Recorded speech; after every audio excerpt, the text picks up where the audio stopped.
Your sleep is a great gift of Allah. Allah says, do you know we take your soul when you are asleep? We take your soul. If death is written for you, in your sleep, we keep that soul so you die.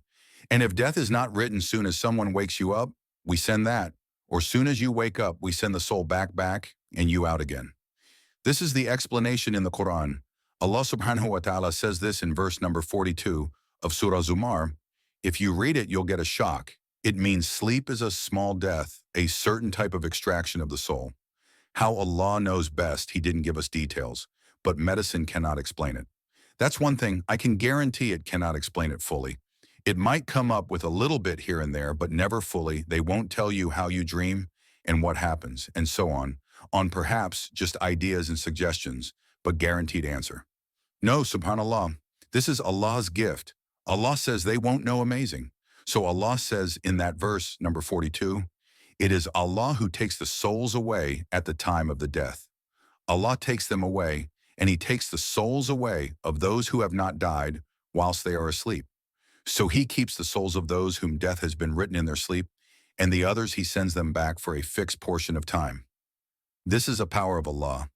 This is why before you sleep, and this is the point I want to raise, we want peace in that don't we sort your matter out between you and Allah before you rest at night, before you close your eyes. Ask Allah's forgiveness. Say, Ya Allah, this was the dua of Muhammad sallallahu alaihi wasallam. If you take my soul away, forgive it before he slept. He said this dua, if you have taken my soul away in my sleep, then forgive it what?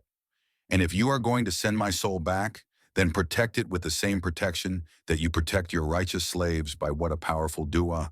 So we should be making this dua before we sleep that, oh Allah, I'm going to sleep. If you take my soul away, forgive it. Ya Allah, I have no option but to have hope in your mercy. Look at us here. We are sitting with so much love solely for the sake of Allah. Yeah, Allah grant us from your mercy. So my brothers and sisters, never ever become oblivious of the fact that before you sleep quickly, make peace with Allah. Ask forgiveness, even if it is one sentence.